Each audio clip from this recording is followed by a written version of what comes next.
Olá, prezado amigo, prezada amiga que nos acompanha aqui no canal, estudando aí estatística, né? Nós estamos falando de estatística inferencial e dando continuidade ao nosso curso, nós vamos falar hoje do teorema central do limite. Alguns também chamam de teorema do limite central, não tem problema. A gente vai ficar com essa nomenclatura teorema central do limite e vamos tentar compreender a importância desse teorema para a teoria estatística. Nós não vamos estar aqui fazendo as demonstrações estatísticas, vamos estar tentando apenas entender o teorema e como aplicá-lo. Em vídeos futuros poderemos até estar fazendo as demonstrações matemáticas para aquelas pessoas que têm a curiosidade de adentrar aí aos conceitos mais teóricos. Bom, antes de falar propriamente do teorema central do limite, nós vamos falar de um teorema que nós já fizemos ou que já discutimos em vídeos relacionados à distribuição normal, né? Que seria a distribuição amostral da média amostral de uma população normal. O que dizia esse teorema? Se você tem uma amostra aleatória simples de tamanho n de uma população normal, isto é, uma população representada por uma variável aleatória normal x, com média μ e variância σ2, então a distribuição amostral da média amostral x barra n é normal com média μ e variância σ2 sobre n. Então o que nós estávamos discutindo anteriormente em outros vídeos? Que se você tem na sua amostra todos os elementos amostrais são provenientes de uma população normal com média μ e variância σ2, então a média amostral é uma variável aleatória, porque ela depende dessa amostra que é aleatória, né? Então, sendo a amostra aleatória, a média amostral também será aleatória, x barra n. E a gente discutiu que essa variável aleatória tem também uma distribuição normal. Ela também dança conforme a curva de sino normal, com a mesma média dos dados, né? A média da população. Entretanto, a variância σ2 dividido por n. Isso era um resultado muito importante porque a variabilidade da média amostral ela acaba sendo menor do que a variabilidade dos dados. E à medida que eu tenho um n grande, essa variabilidade tende a diminuir, porque eu vou estar dividindo σ2 por n, quanto maior for o n, menor vai ser a variabilidade dos dados, ou da média aritmética dos dados, melhor dizendo, em torno da média populacional.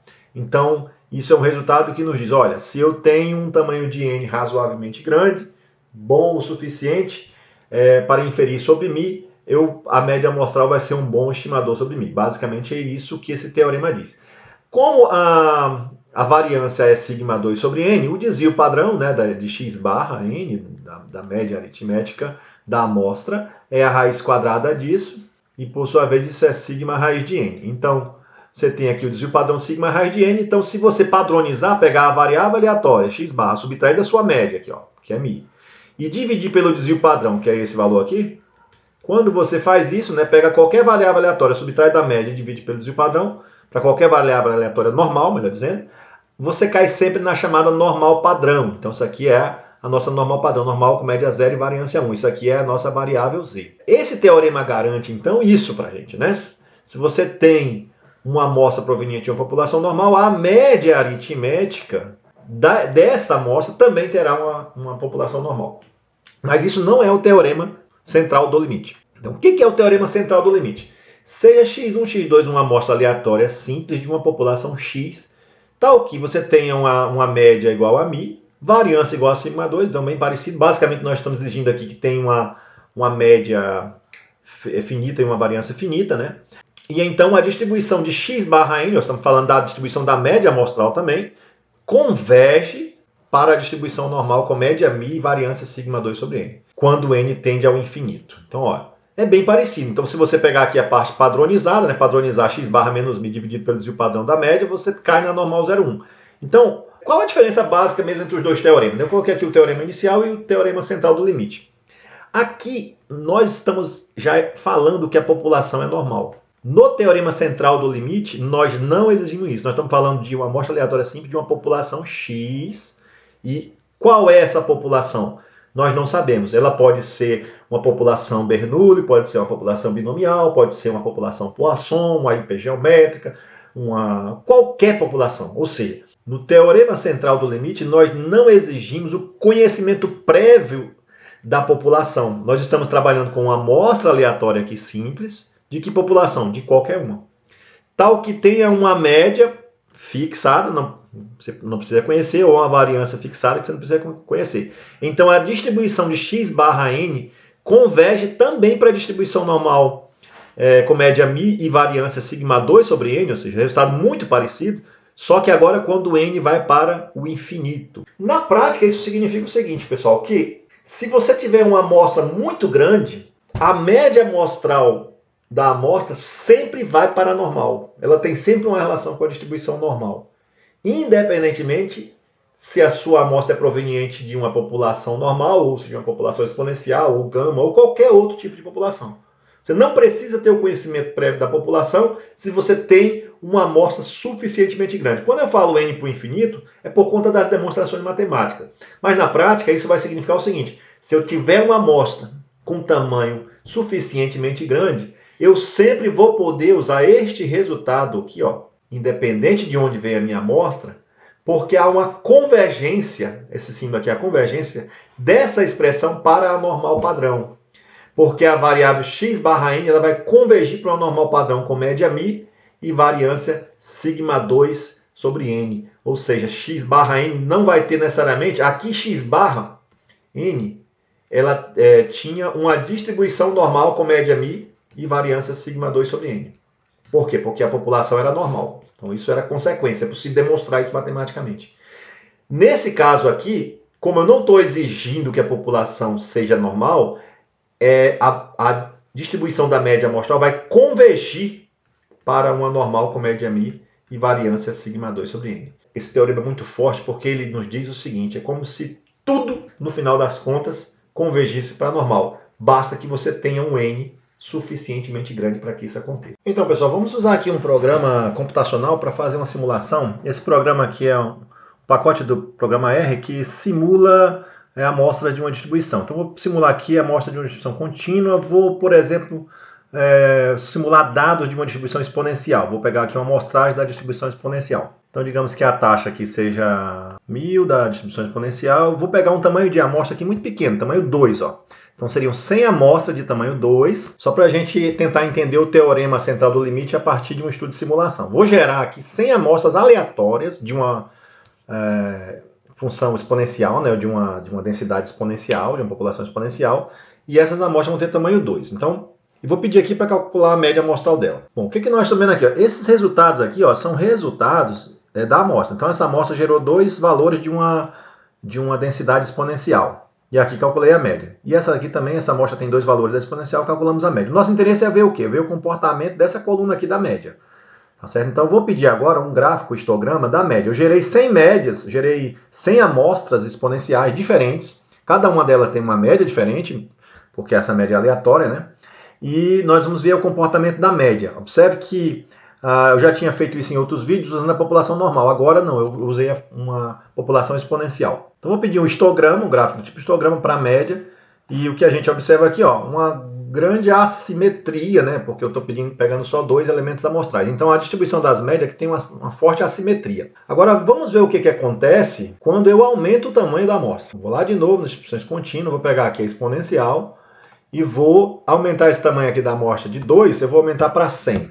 Só para a gente observar o que acontece. Então está aqui o conjunto de dados agora, nós temos aqui ó, 100 elementos, cada linha é uma amostra, ó, tem 100 observações nessa linha, aqui, 100 observações nessa linha, observação 100, e nessa linha nós calculamos a média dessas 100 observações, aqui no final nessa coluna. Então cada elemento aqui é a média das 100 observações. Nós simulamos 100 amostras de uma população exponencial, agora com o tamanho da amostra igual a 100. E vamos pedir um histograma para ver o que acontece. Então, fazendo aqui o histograma da variável média de cada amostra, o que acontece? A gente começa a observar já o quê? O comportamento conforme a população normal. Então, veja, os dados eram provenientes de uma distribuição exponencial. Mas quando a gente aumentou o tamanho da amostra, né, já há uma tendência da distribuição das médias dessas amostras, irem para distribuição normal. Que é isso que o teorema central do limite diz. De fato, não importa de onde vem a distribuição, se você pegar um n muito grande, a distribuição das médias vai convergir para a distribuição normal. Vamos ver isso agora fazendo aqui com uma distribuição Q quadrado. Então vamos gerar aqui dados de uma distribuição de Q quadrado, uma amostragem de uma Q quadrado. Vamos pegar aqui com grau de liberdade igual a 2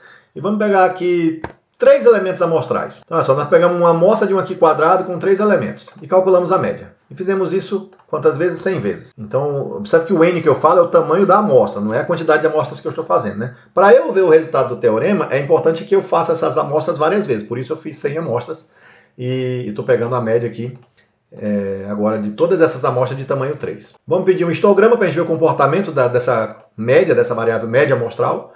E aí ele, né, um pouquinho assimétrico, um pouquinho aqui diferente. Mas vamos agora aumentar o tamanho da amostra. Então vou lá, distribuições contínuas, distribuição de Q quadrado, amostragem da distribuição de Q quadrado, e vou aumentar esse tamanho aqui ó, de observações, vou aumentar para 1000. Então estou pegando agora, ó, escolhi aqui aleatoriamente uma amostra grande, tamanho 1000. E vou fazer 100 amostras de tamanho 1000 para uma distribuição de Q quadrado de grau de liberdade 2. Então, olha só, a amostra 1 aqui, sample 1, né, ela vai ter ó, 1000 elementos. De onde vieram esses dados? Todos esses dados vieram de uma distribuição Q quadrado com 2 graus de liberdade. Quanto deu a média? 1,93. Aqui 1,95 e assim por diante. Agora, pessoal, vamos pedir o histograma das médias. E o que a gente observa aqui? Ó? O comportamento já bem mais simétrico. Vamos fazer essa amostragem mais vezes aí. No lugar de 100 vezes, eu vou pedir 1000 vezes. Então, eu vou pedir aqui 1000 amostras de tamanho 1000 cada um. Aqui, ó, agora são 1000 amostras, cada um tem tamanho 1000. E vou pedir de novo aqui o histograma das médias. E você vai vendo aí, ó, que se você replicar várias vezes a amostra e a amostra tiver tamanho grande, suficientemente grande, a distribuição da média amostral ela vai tendo o formato da normal. Que é isso que o teorema central do limite garante. Ou seja, não importa de onde vem a distribuição. Se você aumentar o tamanho da amostra, a distribuição da média amostral vai para uma distribuição normal. Basicamente é um teorema que diz que tudo acaba indo para a distribuição normal, basta que você tenha um tamanho de amostra suficientemente grande. Quando a gente fala que vai para o infinito, né, a gente pode pensar que na prática seria um tamanho de amostra razoavelmente grande, de modo que esse resultado passasse a se confirmar. Vamos fazer aqui um exemplo para fechar essa simulação usando distribuições discretas. Então vamos pegar aqui, por exemplo, a distribuição discreta, vamos pegar aqui a distribuição de Poisson. E vamos fazer uma amostragem de uma distribuição de Poisson. Digamos aqui com média 5, o tamanho da amostra, nós vamos pegar aqui 1000 amostras ou 1000 amostras de tamanho 2, só para a gente ver quando o N é pequeno, como é que é o comportamento, depois a gente vê com o N grande qual é o comportamento. Então aqui ó, tem só 2 elementos amostrais de uma distribuição de Poisson e aqui está a média, e fiz isso 1000 vezes, né? Vou pedir um histograma dessa variável média e está aqui o histograma. Nesse caso até já convergiu bem rápido, né, para a distribuição normal, nem demorou muito. Se a gente vir aqui e aumentar nessa distribuição de Poisson, a gente aumentar aqui agora ó, o tamanho dessa amostra aqui, vamos dizer, para 100, vamos ver o que acontece. Agora eu tenho 100 observações de Poisson aqui, ó, e no final a última coluna aqui é a coluna da média, 100 observações de Poisson com média 5, né, e aqui são os resultados da média amostral de uma amostra de tamanho 100. De novo o histograma, olha a distribuição normal aparecendo bonitinho. Então a distribuição das médias, não importa de qual seja a densidade, até mesmo de uma variável aleatória discreta, ela vai ter uma distribuição normal quando o N é muito grande. Então eu espero que vocês tenham entendido aqui com esse resultado de simulação essa importância do teorema central do limite.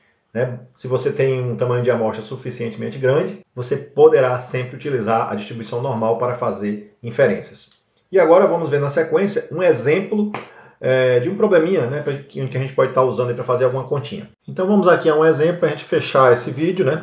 O fabricante de um componente eletrônico afirma que o seu produto tem vida média de 2.000 horas com desvio padrão de 500 horas. O dono de uma empresa compra 150 unidades desse produto. Suponha que essa quantidade já seja suficiente para você aplicar o teorema central do limite. Qual é a probabilidade de que a duração da vida média dessas 150 unidades não ultrapasse 1.900 horas? Então, vamos tentar resumir aqui o problema. Você tem o seguinte, a variável aleatória x é a vida do componente eletrônico, né? Ou melhor, a duração do componente eletrônico em horas.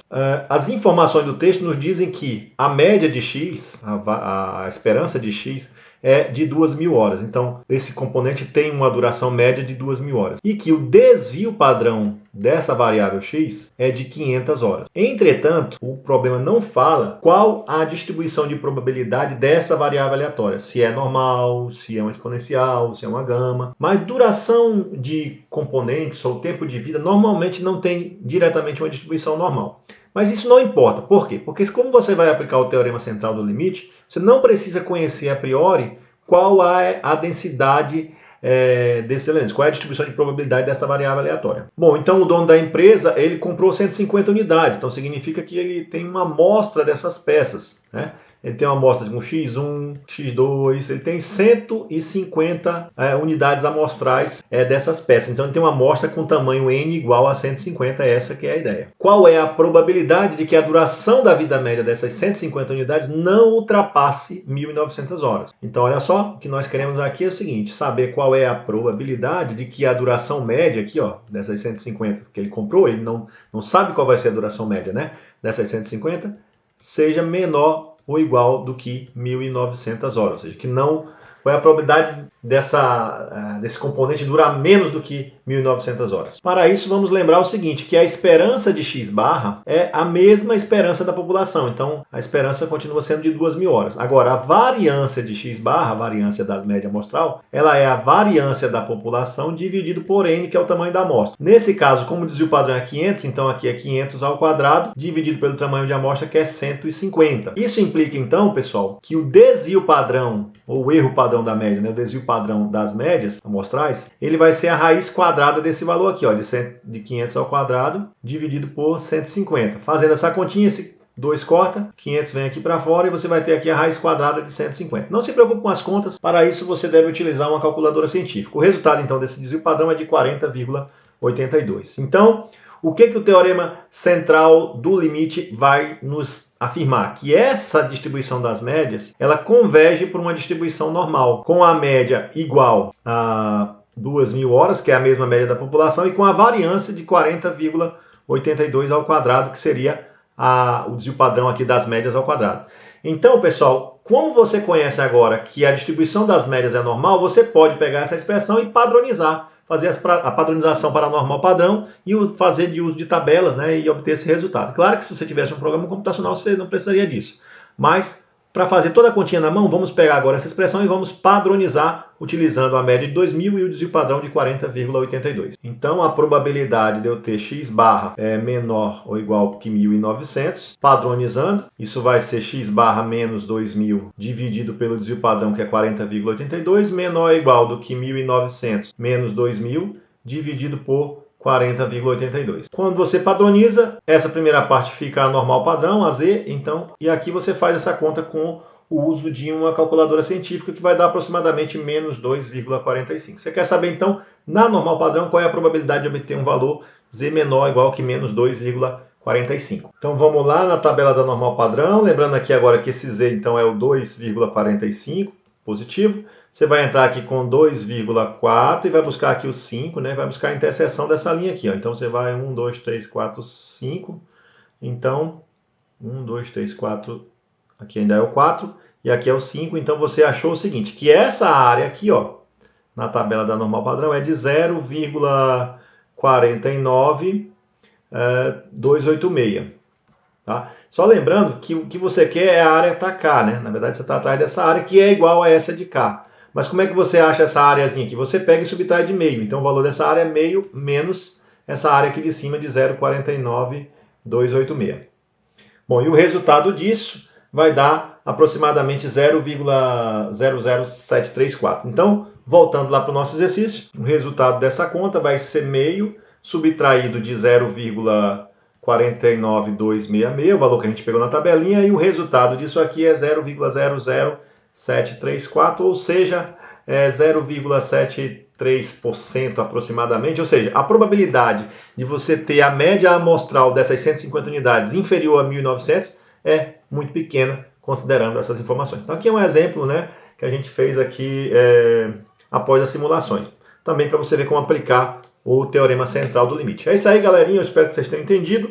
Em outras situações, esse teorema vai ser utilizado quando a gente for falar também das proporções e de várias outras situações. Eu espero que vocês tenham entendido e até a nossa próxima videoaula.